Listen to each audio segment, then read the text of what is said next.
A paz do Senhor Jesus, meus irmãos em Cristo, tudo bem com vocês? É um motivo muito especial para mim estar aqui, mais uma vez, voltando com esses estudos da Epístola aos Romanos, ok? São estudos que a gente teve, que a gente colocou nesse canal uns meses atrás, e são subsídios das pregações que nós tivemos já há 2 anos na nossa igreja, na Igreja Evangélica de Betesda. Então, esses estudos aqui na Carta aos Romanos do canal serve tanto para aqueles que ouviram as pregações como para aqueles que não puderam estar lá e que agora querem aprender um pouco mais com essas pregações, ok? Então, o que vai ser feito aqui são vídeos, a continuação dessa série. Será feita com vídeos em formato de aula, como se fosse um professor ensinando na sua frente sobre a carta. Então a gente vai estar analisando essa carta verso a verso, para que a gente possa estar aprendendo um pouco mais do Senhor, um pouco mais de Deus, e que assim o Senhor possa nos ajudar. Amém? Em nome de Jesus. Então vamos continuar aqui com o nosso estudo da carta aos Romanos.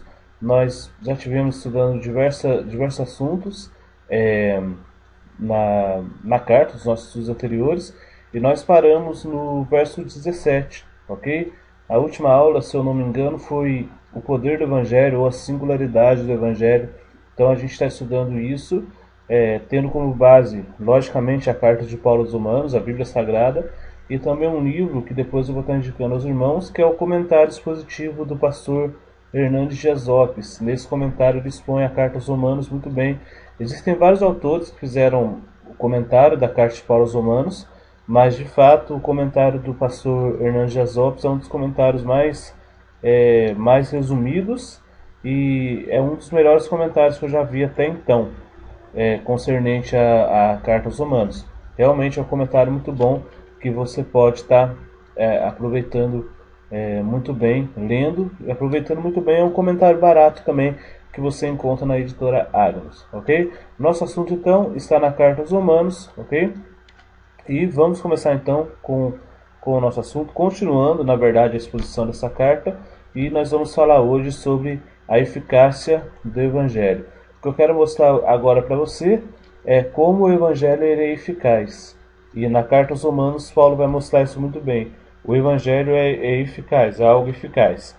É algo que vem para fazer e para cumprir o que ele tem que fazer e o que ele tem que cumprir. Ou seja, ele tem eficácia. É uma coisa que vem para ser realizada, ok? Então, veja bem aqui. Vamos usar como texto base aqui, Romanos capítulo 1, verso 17. Olha o que diz o texto, ok?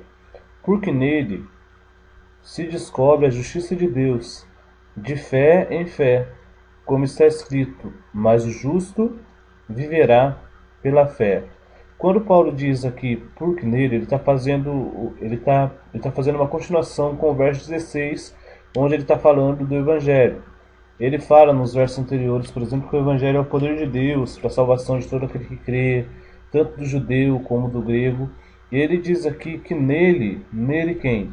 Não nele em Jesus, mas no Evangelho, é o que ele está dizendo aqui no texto, porque nele se descobre, ou seja, algo é descoberto através do Evangelho, da pregação do Evangelho, se descobre o que? Se descobre a justiça de Deus. E como que isso é descoberto? De fé, o texto diz, de fé em fé. E aí ele exemplifica isso com o que está escrito nas Escrituras, como está escrito, mas o justo viverá pela fé. Ou seja, através do Evangelho nós descobrimos o que é a justiça de Deus, ok? E isso de fé em fé, como está escrito nas Escrituras, que o justo ele viverá pela fé, ok? Eu vou estar usando alguns gráficos e modelos para os irmãos poderem entender mais o que significa esse verso aqui e como ele pode ser aplicado a nós, ok? Como primeiro ponto aqui, eu gostaria de falar o seguinte: o Evangelho, as boas novas, né, a mensagem de paz, a mensagem das boas novas, é o poder de Deus para a salvação. Por quê? Porque nele se revela a justiça de Deus, como a gente viu no slide anterior, ok? Um versículo depois, lá em Romanos capítulo 1, verso 18, Paulo vai dizer que a ira de Deus se revela sobre toda impiedade. Veja bem, no verso 17 ele está falando que o Evangelho é poder de Deus para salvação, porque nele se revela a justiça de Deus, ok? E ele fala um versículo depois que a ira de Deus, ela se revela sobre toda a impiedade, ok? Como que isso funciona, pastor? Veja aqui, eu fiz um gráfico para exemplificar para vocês. Aqui estão os ímpios, ok? Vivendo na sua vida pecaminosa, vivendo do jeito que querem, sem ter o conhecimento de Deus, ou muitas vezes até tendo o conhecimento de Deus, mas rejeitando esse conhecimento. Eles estão aqui e vivem sua vida de pecado. E a Bíblia diz, conforme Romanos 1,18, que por causa disso, por causa do pecado deles e também por causa do pecado de Adão, porque nós também pecamos sobre Adão, nós também pecamos o pecado de Adão, ok? A Bíblia diz que Adão pecou e nos jogou a todos num mar de corrupção, num mar de pecado. E se não fosse a misericórdia de Deus para nos salvar, nós realmente estaríamos perdidos, né? E aí ele mostra que agora que os ímpios estão debaixo da ira de Deus. A ira de Deus, então, conforme Romanos 1,18 fala, ela permanece sobre todos aqueles que são ímpios, sobre todos aqueles que querem continuar vivendo na impiedade, ok? A ira de Deus, ela faz isso. Veja bem, um ponto importante aqui. A ira de Deus, como a gente está falando aqui nessa aula, ela não deve ser confundida com a ira humana, ok? A ira de Deus, então, veja bem, ela é muito diferente da ira humana em diversos aspectos, né? Por exemplo, a ira humana, ela vem de sentimentos como ódio, por exemplo. A ira humana, muitas vezes, ela pode vir através do sentimento do egoísmo, né? Mas a ira de Deus é diferente. Por quê, pastor? A ira de Deus é diferente. Porque a ira de Deus é uma ira santa, é uma ira justa. Ou seja, Deus, quando a Bíblia mostra Deus irado com os ímpios, Deus ele está irado de forma justa. Ele não está irado de forma injusta. Ele não está irado querendo somente fazer maldade para o homem. Ou ele não está irado, conforme diz aqui, numa situação de revanche ou com más intenções contra o pecador.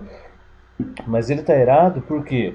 Porque a ira dele é justa. É justo que Deus se sinta irado contra o homem por causa do que o homem fez contra ele. Ok? A Bíblia mostra, nós pecamos em Adão e também nós pecamos com nossas atitudes individuais. E nós, por Deus ser justo, nós deveríamos sofrer as consequências disso. Ok? Por causa de Deus ser justo, mas por causa que ele é não somente um Deus de ira, mas também um Deus misericordioso, um Deus de amor, ele nos perdoou e nos encheu com a sua graça, com a sua misericórdia, através de seu Filho Jesus. Ok? Então, veja bem, a ira de Deus, ela não é uma ira que traz retaliação ou aquela ira revanchista, e a ira de Deus também não é mal intencionada contra o pecador, mas pelo contrário, é uma ira justa, ok? Veja bem, uma das verdades das Escrituras, e também que a teologia sistemática nos mostra, a teologia bíblica e a teologia sistemática, é que Deus ele é justo. Pastor, e o que isso significa? O que significa Deus ser justo? Né? O que de fato isso significa para nós? Pastor, Deus é justo, mas o que de fato a justiça significa nas Escrituras? Veja bem, a Bíblia mostra que Deus é justo. Isso significa que o Senhor é justo em tudo que ele faz, ok? Porém, sendo justo, a Bíblia diz que ele não pode inocentar o culpado. Sendo justo, então, como Deus é justo, ele julgará a todos com justiça. É isso que a Bíblia nos mostra. Ele é o juiz dos vivos e dos mortos também. E naquele grande dia, nós compareceremos todos diante do Senhor, diante de Deus, no tribunal, para dar conta de tudo que a gente fez. Ok? Então, a justiça de Deus também ela leva a gente a pensar nesse aspecto escatológico, que a ira dele ela não se derrama só agora sobre os ímpios, mas a ira também será derramada na eternidade, ok? Até mesmo depois do juízo. O que é o inferno? A gente pensa, né? Pastor, o que seria o inferno à luz da Bíblia? O inferno nada mais é do que isso, do que a justa ira de Deus sendo despejada sobre os ímpios, sobre aqueles que ouviram sua mensagem, mas que viraram as costas para ela, ok? Sobre aqueles que não querem seguir os caminhos de Deus, os caminhos aos quais Deus tem mostrado e revelado a sua palavra. Amém? Então, chegará um grande dia em que nós deveremos dar contas, ok? Nesse grande dia que a Bíblia fala aqui, que é o dia do juízo, o dia em que todos nós deveremos nos encontrar com Deus, ok? Sendo a gente justificado ou não, todos, a Bíblia diz todos, naquele dia estarão diante dele no tribunal, ok? Uns para bênção, outros para maldição, mas todos nós estaremos lá, ok? Veja bem, naquele grande dia, haverá testemunhas contra nós, lá naquele dia, diante do trono, diante do juízo. Essas testemunhas são as nossas palavras, as nossas obras, nossas omissões, os nossos desejos e os nossos pensamentos também. Tudo vai testemunhar contra o homem ímpio, ok? Todos irão estar ali diante do trono. E para os ímpios, essas coisas irão testemunhar contra eles. Para aqueles que são justificados em Cristo, isso será a nossa sorte, porque se eu sou justificado em Cristo naquele grande dia, nada dessas coisas vão poder testemunhar contra mim, porque eu já fui justificado em Cristo, ok? Mas se eu não sou justificado em Cristo, as palavras, as obras, as omissões, os desejos, os pensamentos, eles vão ser usados ali como testemunhas diante da pessoa que é ímpia e que não tem Cristo, ok? Veja bem, eu vou dar aos irmãos uma ilustração aqui sobre o problema do pecado. Porque quando a gente fala de justiça de Deus, é muito importante também que a gente entenda o quanto que o pecado é problemático. E o pecado realmente é o problema. O pecado não só é um problema, mas ele é o maior problema da humanidade. Não há algo que seja pior que o pecado, ok? E o único remédio que pode curar o homem desse problema pecaminoso é o Evangelho. Porque o Evangelho é a única coisa que tem poder para a salvação humana. É a única coisa que pode curar o homem verdadeiramente. Agora veja bem, imagine que você pecasse 3 vezes por dia, ok? Imagina aí toda a sua existência, que você cometesse 3 vezes por dia um pecado, ok? Pequeno ou grande, mas você cometeu. E a gente sabe que é muito mais que isso. A gente peca muito mais que 3 vezes por dia, né, irmãos? Mas imagine então que você peque 3 vezes ao dia. Veja bem, se fosse assim, nós teríamos 90 pecados por mês. Só no mês 90. Isso falando do mínimo, né? Mais de 1000 pecados por ano, ok? Uma pessoa com 30 anos, por exemplo, teria 30.000 pecados em sua conta, se ela pecasse esse mínimo de 3 vezes ao dia, ok? Se ela fosse uma pessoa de 30 anos, ela teria 30.000 pecados na conta dela, que ela teria que pagar diante de Deus, ok? O que aconteceria, por exemplo, se essa pessoa, ok, estivesse diante de um promotor e o promotor conseguisse provar, ok? E o promotor ou advogado de acusação conseguisse provar que ela cometeu essas 30.000 transgressões. Ela com certeza ela seria culpada. Seria culpada. E essa é uma situação terrível, como eu disse aqui nesse slide. Se o promotor conseguisse achar provas de culpá-la por aqueles pecados, por aquelas iniquidades, por aquelas faltas perante a lei, ela com certeza estaria numa situação terrível. Ezequiel 18:20 diz assim que a alma que pecar, essa morrerá. O filho não levará a iniquidade do pai, nem o pai levará a iniquidade do filho. A justiça do justo ficará sobre ele, a impiedade do ímpio cairá sobre ele. Ezequiel 18:20. Ok? Êxodo 34:7 diz também que Deus, ele guarda a beneficência em milhares, que ele perdoa a iniquidade, a transgressão e o pecado, que ao culpado não tem por inocente, que visita a iniquidade dos pais sobre os filhos, e sobre os filhos até a terceira e quarta geração. Êxodo 34:7. Você está entendendo o grande problema aqui? Veja bem, Em Ezequiel 18:20, Deus está falando que a alma que pecar, essa morrerá. Ok? Em Êxodo 34:7, Deus está falando assim, que Ele guarda a beneficência em milhares, que Ele perdoa a iniquidade e a transgressão. Ou seja, que Deus Ele perdoa o pecado, mas diz o texto também que é o culpado Ele não tem por inocente. Mas só o que pode, pastor? Deus perdoar o pecado.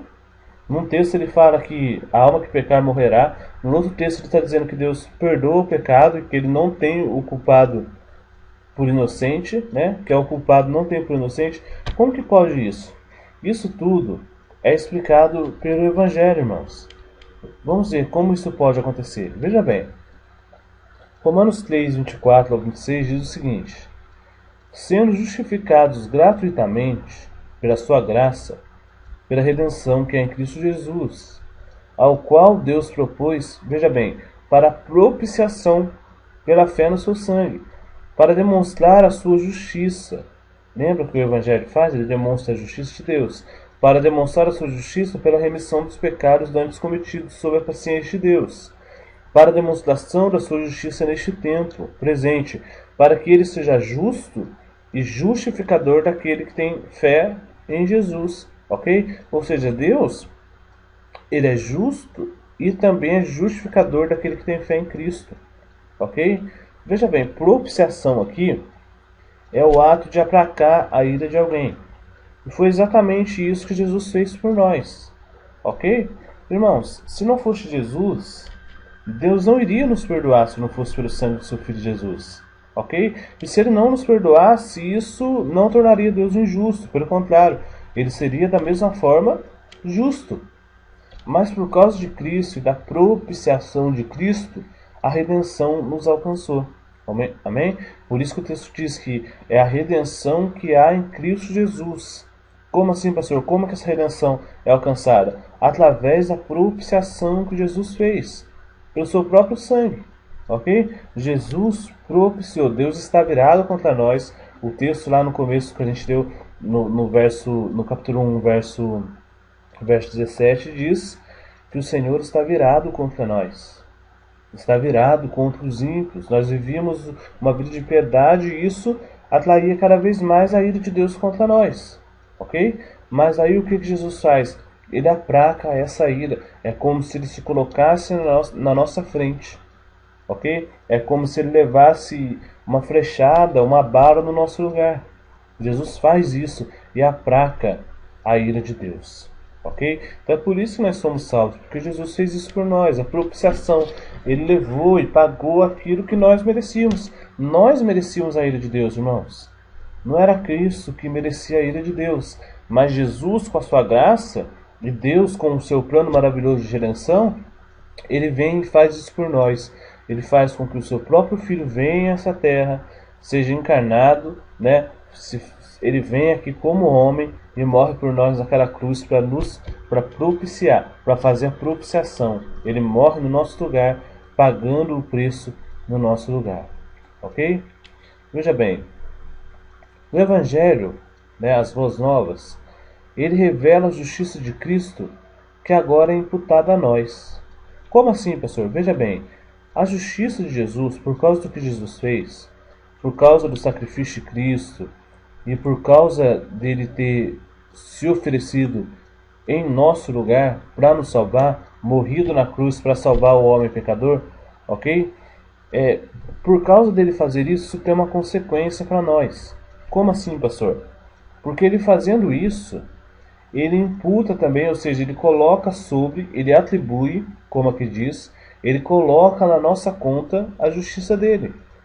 Veja bem, nós éramos injustos, pecadores, ímpios, depravados, inimigos de Deus, como a Bíblia diz, mas através do sacrifício de Cristo, agora, se você crer, ele coloca na sua conta a justiça do próprio Jesus. A justiça do próprio Cristo é colocada sobre você, a ponto de Deus olhar para você e não ver mais você, mas ver Cristo em você.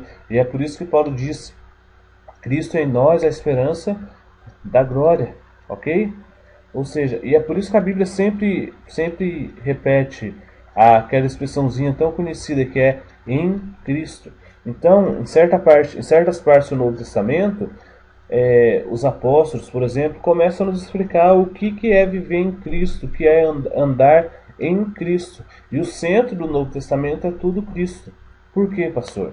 Porque Cristo imputou a justiça dele a nós, ok? É por isso que se alguém está em Cristo, é nova criatura, as coisas velhas já passaram, tudo se fez novo. Agora Deus considera os nossos pecados jogados no mar de esquecimento, por causa do que Cristo fez por nós, ok? A Bíblia diz que o Senhor fez cair sobre ele a iniquidade de nós todos. Lembra de Isaías capítulo 53? Isaías 53 fala do sofrimento do Messias, do sofrimento de Cristo. E quando chega no verso 6, parte B, o texto diz que o Senhor fez cair sobre ele a iniquidade de nós todos. Ou seja, a justiça dele foi imputada a nós. E a nossa injustiça, veja bem, não é que Jesus se tornou injusto e nem é que Jesus se tornou pecador, ok? Mas a nossa injustiça, o nosso pecado, foi aniquilado nele. Ele morreu, pagou a consequência pelos nossos pecados. Esse que é o centro do Evangelho. Aqui que está o âmago do Evangelho, ok? Nós aqui, como homens, pecadores, depravados, e Cristo aqui, ok? O que ele faz? Olha o que diz 2 Coríntios 5:21. Deus tornou pecado por nós aquele que não tinha pecado. Veja bem, quando diz que Deus tornou pecado, não é que Cristo se tornou um homem pecador, ok? Porque isso não poderia acontecer. Seria antibíblico a gente falar isso aqui. Mas Deus, veja bem o que Deus fez. Ele tornou pecado por nós aquele que não tinha pecado, para que nele nos tornássemos justiça de Deus. Ou seja, o pecado foi imputado a Cristo e a justiça, o nosso pecado foi imputado a Cristo, não fazendo dele pecador, ok? Mas o nosso pecado foi imputado a ele e a justiça dele foi imputada a nós. Amém? Veja bem, o pecado do homem é acreditado a Cristo e a justiça de Cristo agora é acreditada ao homem, ok? Mas, mais uma vez lembrando, isso não torna de Cristo um homem pecador. Amém? Para isso seria contrariar as Escrituras. Olha o que diz Colossenses 2, do 13 ao 15, que é uma carta que nós estamos estudando também na nossa igreja. Olha o que diz. Quando vocês estavam mortos em pecados e na incircuncisão da sua carne, Deus os vivificou juntamente com Cristo. Olha o que Deus fez. Ele nos perdoou todas as transgressões. Olha, veja bem, vamos analisar esse texto um pouco mais a fundo para ver o que Jesus fez. Olha só, quando nós estávamos mortos no que, pastor? Mortos no pecado, ok? Quando vocês estavam mortos em pecados e na incircuncisão da sua carne, o que é incircuncisão, pastor? Incircuncisão é o contrário de circuncisão, né? Lembra? Na circuncisão do povo judeu, o que eles faziam? Eles tiravam aquela parte da carne, né, do prepúcio, que para eles consideravam como impura, né? Então, incircuncisão é o que? Retirar as impurezas, ok? Então, nós estávamos mortos em pecados e também na incircuncisão da sua carne. E olha o que Deus fez. Quando nós estávamos mortos dessa forma, em pecados, na incircuncisão da nossa carne, Deus nos vivificou. Não por nós mesmos, mas como? Juntamente com Cristo. Ele nos perdoou todas as transgressões, irmãos. Não uma só, mas todas. E cancelou a escrita de dívida que consistia em ordenanças e que nos era contrária. Ou seja, olha o que Deus fez. Ele cancelou a nossa escrita de dívida. Naquela época era costume das pessoas que eram crucificadas, dos assassinos, por exemplo, ladrões que eram crucificados, terem a sua sentença pendurada sobre a cruz. Ok? Isso aconteceu, por exemplo, com Jesus, que a gente viu o episódio onde colocaram lá uma plaquinha escrita Jesus, Rei dos Judeus. Essa era a sentença, né, de Jesus segundo eles, porque Jesus se dizia Rei dos Judeus. Eles colocaram uma plaquinha dizendo isso, simbolizando que Jesus estava ali porque ele queria, ele se dizia rei dos judeus, né? E segundo eles, aquela plaquinha estava ali porque Jesus queria ser rei acima do rei que para eles era o verdadeiro rei, que era o rei de Roma, né? Mas veja bem, olha o que Deus faz agora aqui. Ele cancela a escrita de dívida contra nós. Essa escrita, conforme o texto diz, ela nos era contrária, ok? Agora, o que Deus faz aqui? Ele cancela isso. Pastor, mas veja bem, como que Deus cancela a nossa escrita de dívida? Ele pode fazer isso? Pode. E como ele faz isso? Através de Jesus, ok? Veja bem, ele cancela a escrita de dívida, ok? Que nos era contrária. E como que ele faz isso? Ele remove essa escrita de dívida e prega ela na cruz do Calvário. É o que o texto nos diz. Olha bem o que o texto nos diz aqui. Ele aqui Deus, ok? Está falando de Deus. Ele a removeu. Ou seja, ele remove a nossa escrita de dívida. Olha o que o texto está explicando. Vou explicar mais uma vez. O texto está dizendo que a escrita de dívida não era de Cristo em primeiro lugar, mas era nossa, ok? E essa escrita ela consistia de ordenanças e era contrária a nós, ok? O que Deus faz agora? Ele remove essa escrita de dívida de nós e prega ela na cruz do Calvário.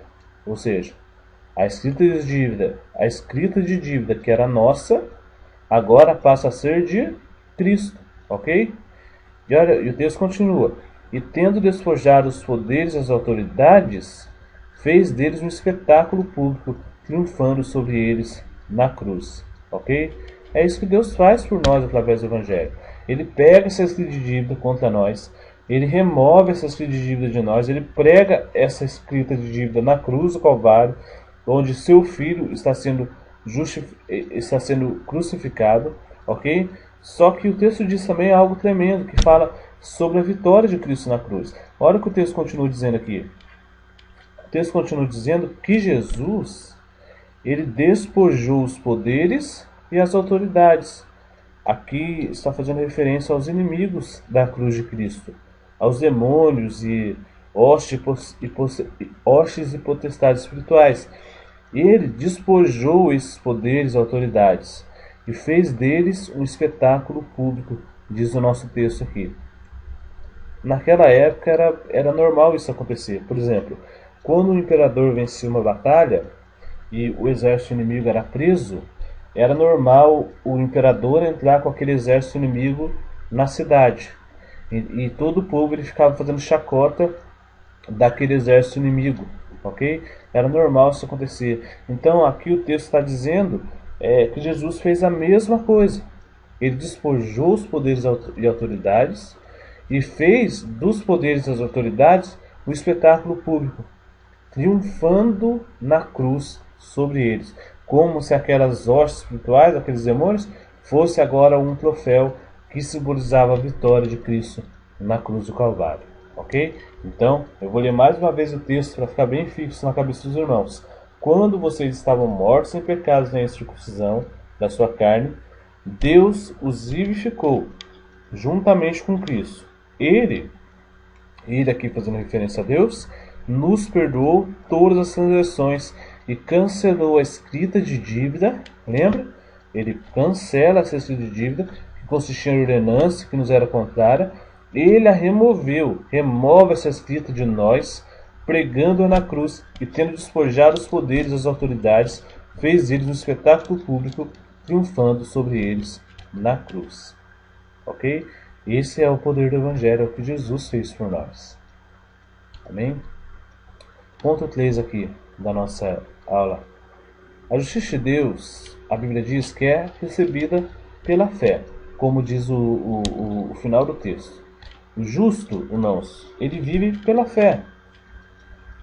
A nossa justiça não é a nossa própria, mas a justiça é aquele tipo de justiça que foi imputada a nós, que foi transferida para nós, que nós recebemos de graça, como um dom gratuito de Deus, ok? Então, a justiça de Cristo, ela é imputada a nós, só que ela é recebida pela fé. ok? Veja bem, essa imputação da justiça de Cristo a nós, ela não é recebida de qualquer maneira. Ela não vem para qualquer pessoa, mas para todo aquele que crê. É assim que a Bíblia diz. O Evangelho ele só tem efeito, então, naquele que crê e naquele que realmente crê. Então, para se ver beneficiado pelo Evangelho, para que você seja beneficiado pelo Evangelho, a primeira coisa que você tem que fazer é crer. Crer no Evangelho. O próprio Jesus disse: arrependei-vos e crede no Evangelho. Ok? Crer, crer. Fé e arrependimento. É isso que Jesus exige para que as pessoas sejam salvas e entrem nos novos céus e nova terra. Ok? Para que as pessoas façam parte do reino, elas devem se arrepender e crer no Evangelho. Para que o Espírito Santo habite na pessoa e faça da pessoa templo dele, ela deve se arrepender e crer no Evangelho do Senhor Jesus Cristo. Ok? Veja bem, nós aprendemos atrás que o justo, veja bem, o justo ele não é justo por si mesmo, mas o justo é aquele a quem Deus declara justo. Agora veja bem, uma coisa que muita gente não entende. A justificação, que é o assunto que a gente está falando aqui, ela é diferente do que a gente chama de santificação. Ok? A santificação ela é progressiva, é algo que está em progresso, é um processo. Agora, a justificação é diferente, porque ela é um ato e não um processo. A justificação é algo que Deus declara, como um juiz declarando algo. Lembra quando o juiz está lá e de repente a pessoa rouba e essa pessoa entra em julgamento e o juiz bate o martelo e declara aquela pessoa como culpada? Então, Deus faz o contrário, Ele ora para nós, e por causa do sacrifício de Cristo, ele nos declara como justos, a todo aquele que crê. Lembrando disso, você crê no Evangelho, o Espírito habita em você, você é declarado uma pessoa justa. Deus declara isso, é o juiz que declara. É o juiz que declara você justo, ok? É como se fosse aqui um ato forense, ok? Como se fosse um ato legal. Por isso que eu usei o exemplo do juiz, porque é um ato forense, né, que vem da linguagem da advocacia, e é uma linguagem também, é um ato forense, aliás, e é um ato também legal. E esse ato ocorre aonde? No tribunal de Deus, ok? O próprio Deus faz isso. É o próprio Deus quem nos justifica, ok? O justo é aquele que é justificado pela justiça de outro. Que outro, pastor? Pela justiça de Cristo. Não somos declarados justos por causa da nossa justiça própria. Somos justificados pela morte substitutiva. Como assim, pastor? A morte substitutiva. Morte substitutiva quer dizer que Jesus morreu em nosso lugar. Por isso que é uma morte substitutiva. Ele nos substituiu, ok? Então, nós somos justificados pela morte substitutiva dele, né, de Cristo. A justiça do justo é acreditada em nossa conta, ou seja, é imputada a nós. E o justo, como a gente viu anteriormente, é aquele que é justificado mediante a fé. Há um meio de justificação que é a fé, ok? A justiça de Deus, ela se revela no Evangelho, como o texto nos disse lá, no verso 16, de fé, aliás, no verso 17, de fé em fé, ok? Essa fé, veja bem, guarde bem isso, irmão, principalmente você que começa, principalmente você agora que está começando na fé. Essa fé não é merecimento humano, ok? Não há nada que você possa fazer para ser salvo, mas ela é dádiva de Deus, ok? Essa fé, até o fato de você ter fé, é uma dádiva de Deus, não é nada que você possa fazer para merecer isso. Ou seja, pastor, tem como eu merecer a fé? Não, não tem. Não há nada que você possa fazer para merecer a salvação. Não há nada que você possa fazer para merecer a graça. Não há nada que você possa fazer. É por isso que é graça. O que é graça, pastor? O que a Bíblia diz que é graça? Graça é favor merecido, irmãos. É algo que nós não merecemos, mas mesmo assim o Senhor, Ele faz por nós. Amém?